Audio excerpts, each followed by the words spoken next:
Alright, just a quick video.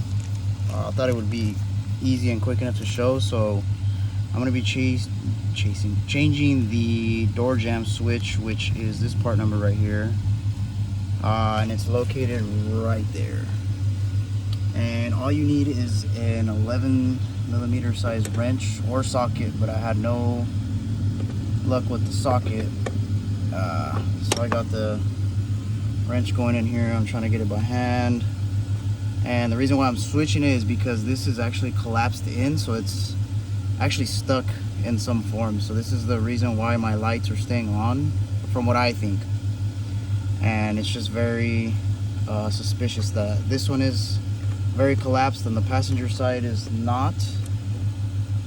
And then not to mention that on the 95 it is also the same, so, or not collapsed, but you know, it's actually not that bad. So it comes out like that. That's your wire. So it's simple as that. Just take off the wires and put on the new one. Hopefully this works.